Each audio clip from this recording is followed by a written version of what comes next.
Hi friends, this is Casper the Boy Diviner here today, and I'm here to show you hashtag my most unusual decks. This is a tag done by Tarot Map. Kasha from the Tarot Map showed us all her most unusual decks, and I really was attracted to so many of them. I don't know what is really an unusual deck in a way. I don't really know what would be so out of the norm for me to show you today, but I picked out some of the decks that I find most unusual in my collection. One Oracle and 5 Tarot, and I'm just going to talk about how interesting they are and how unusual they are. I hope you guys don't mind the new setup. I kind of arranged my room a little. I felt like there needed to be a change, but because of that, my filming background is honestly not one of the best, and it's not stable at all. I'm sitting on my bed. I have this slipshot thing going on. My mic is in my candle house because there's so much wind under the fan that you can't really hear me, so I'm hoping that this works out, okay? It's really haphazard, but whatever, right? I need to do something and try something new. So the first deck I wanted to talk about is the Trionfi de la Luna. This is a really interesting deck. It is a modern deck, so it's made by someone of today, but they did it in the style of the Marseille from long ago. So it has a mixture of both modern and the old school. And I really enjoy the figures in this deck. They are so supernatural, so interesting. The mages are really one of the more interesting mages I've seen in a long time. Gosh, the autofocus. Stop autofocusing there. I don't know why it's focusing strangely, but whatever. I just hope you guys can actually see what's going on. Beautiful. See, the pips are also really good, and the court cards are so descriptive. These are the wands. So I do feel like it's drawn and shaded more than what would be in the olden days, and yet it has the same, the same layout, which I really appreciate. And the swords are still curved, which are super important because that helps us differentiate it from the wands, for example. Let me show you. I haven't showed you the Pentacles yet, right? And then here are the Pentacles. You see the face in the Pentacles? That's so cute. I want to show you, this is the Devil card. The mages are really good, really lovely. And I really think I mentioned about the court cards. So the creator of this that also did the Deviant Moon. I prefer this one over the Deviant Moon because I don't like the 3D coloring in the Deviant Moon for some reason. It's not really my jam. I prefer something more flat, and this just hits the mark for me. The aces are also drawn in a very traditional way, and I love the little finger detail. She does that throughout the whole deck. And as per the traditional Marseille, they usually put the logo on the Two of Pentacles, so I just wanted to pull that out to show you. So I really enjoyed this deck. I feel like this deck is pretty unusual out of my whole selection, just because it is styled in a traditional Marseille way, so you can try to read it traditionally. At the same time, some of the figures are so unique, so new, so special. So yeah, this will be the first one I wanted to show you. If you enjoyed my quick talk about this deck, feel free to leave a like and subscribe. It really helps my channel out. And a sip of coffee. Oh, it's hot. The next deck I wanted to show you guys is the Tarot of the Holy Light. Okay, this deck is still up for trade. I have people who already kind of messaged me about it. The person I'm really talking to and the one that I'm really wanting to go forwards with says that their country's postal service has stopped momentarily, so I cannot go through with this. But this is one of the more unique decks in my collection. It is Christine Payne Towler and Michael Dowers. Michael Dowers took pre-used images from the past, pasted them together in a collage, and then colored it in vibrant colors. This combined with Christine Payne Towler's really interesting continental system makes this deck really unique, really unusual. So unusual that I'm still intimidated by it, and I still don't think I can read with it. You see the star? It's actually Mercury. So let me show you. I don't know if you can see that, but the sign there is Mercury. Tower as Capricorn. Yeah, it's just strange to me. See the Lovers? Lovers is Taurus. And that's why all these things makes me find it really hard to read. Strength as Mars is also strange to me. because I do feel like Strength is more of a gentle nature. So there's a lot to this deck that I cannot read, I cannot understand, and I don't have time to learn a whole new system. I really wanted to like this deck because Annabelle Wen used to use this deck a lot. She was very supportive of the deck, as she should be, because this deck is beautiful. Gale of Phoenix Rising, I think he also loves this deck. He has multiple copies, and that really inspired me to really go for the deck. I even bought the book, but the book is really tough to read and the deck harder to use. So I do still intend to I'm intending to trade this away sooner or later. Hopefully the person I'm talking to has their postal services back up again. The next deck I wanted to talk about is the Stunning Tarot. It is a deck that I still don't super know how to read with. Jonasa Jaus, she created this deck, and I think she used the Marseille meanings, which I'm not really familiar with, to come up with the deck. It is a really interesting deck because there are 4 suits, right? As usual, there are always 4 suits plus the majors, and usually people assign a color to a suit or a certain thing to the suit. In this deck, there are only 3 colors and 4 suits, so it just feels strange. Not strange, but like unusual in a good way. So the cups are red and purple. The wands are purple. Oh gosh, stop focusing in the wrong places. And the pentacles are yellow. And the swords are also red.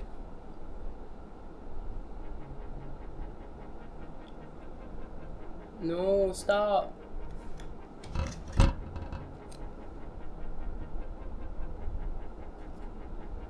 Also red, yes. So sometimes you can't really tell between the swords and the cups just because they are both red.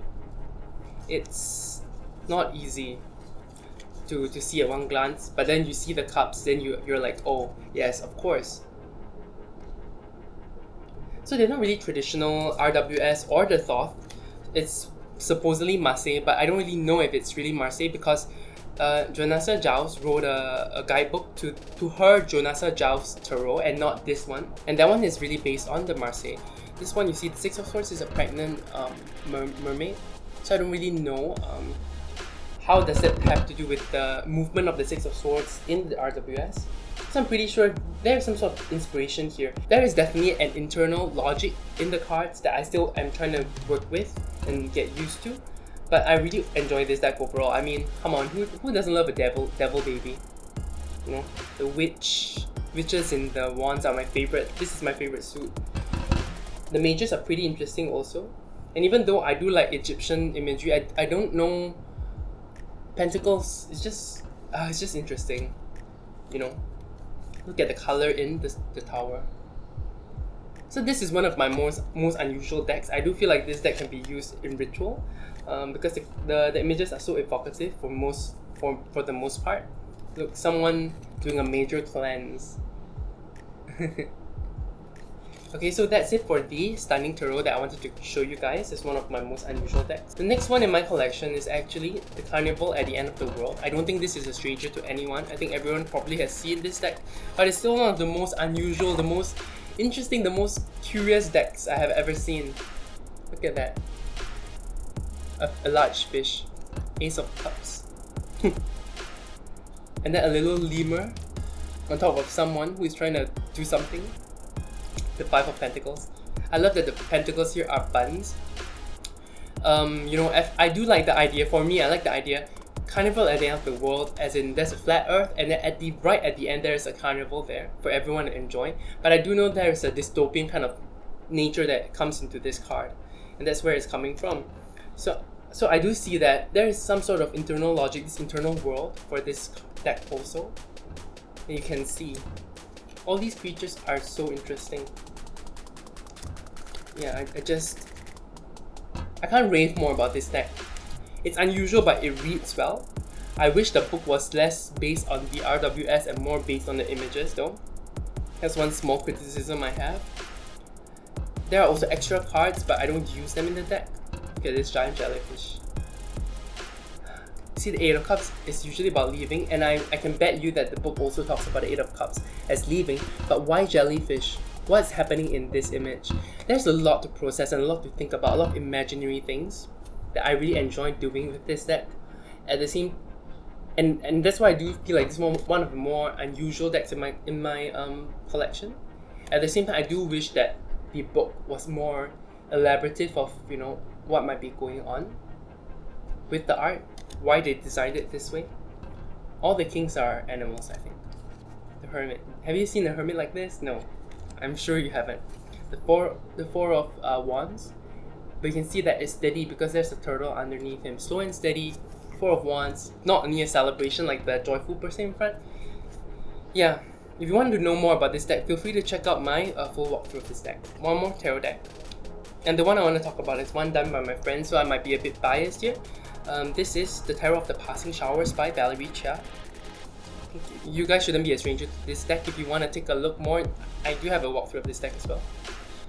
This is the first card she drew for the tarot deck.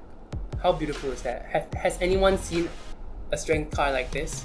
I don't think so. There is some sort of anime and yet Asian-inspired tone to this deck. I don't know how else to describe that. Do you see the Ten of Wands?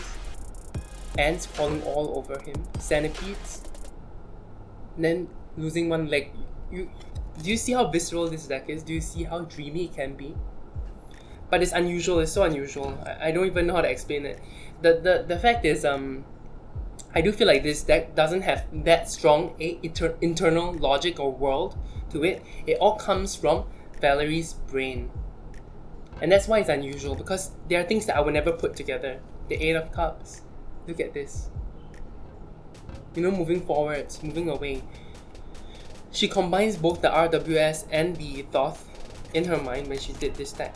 And you can tell. Seven of Pentacles. A lotus growing from a pregnant lady's belly. The Three of Swords. Caged. And this is one of my favorite cards in the deck. I talk about this at length in my walkthrough of the deck. But this is the Hierophant. Who has ever seen the Hierophant as a astronaut? I don't know anyone who would think of that, you know? So this deck is really unusual. It's really interesting. I feel like it's really worth working with. Look at this. So I was waiting for it to focus, and I'm glad it finally did. Yeah, but no one else would think of things like this, you know? You see the Ten of Pentacles. A Muslim lady hugging a ox, I think, or I don't know what animal this is. A yak? I don't know, I have no idea. And then there's an armadillo on top for the Ten of Pentacles. Yeah, just so interesting. This deck is so interesting.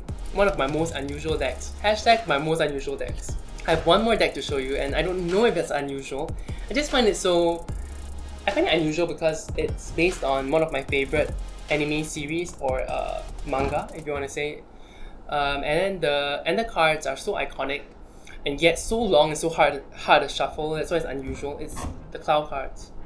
I've begun to think about using this deck more. It's so hard to shuffle, but it's so iconic. I don't know if I don't know if, you know, how people work with cards like this for manifestation. Should every one of these cards be done as a servitor? You know, and then if I need more time, maybe I'll just pull this card out and say, hey, I need more time. Can you please help create space in my life so that I have time to do what I want to do? You know, or flower. If I want some love, some little bouquet, some small bouts of luck, do I call on her? How do I call on her? How do I use this deck? I have so many ideas and so many thoughts, but the endeavor of creating a servitor for every single card is gonna be so tiring for me. And they are kind of archetypes because they are so well known in the anime. I don't know if there's a need to do that. I don't know if you guys have heard of 40 Servants. 40 Servants is a deck that is really for manifestation, for usage, for magic. And I've always wanted to get the deck. I just never did. And I feel like this is sort of a good precursor to working with that. They definitely have more ideas about how to use the servitors. For this one, I still need to think about it, you know. The twin. Anyway, the quality of the cardstock isn't good. I have a feeling that this is a... I do feel like there are official versions of the deck. I just know that they are not for sale right now, so I do have a feeling I got a knockoff.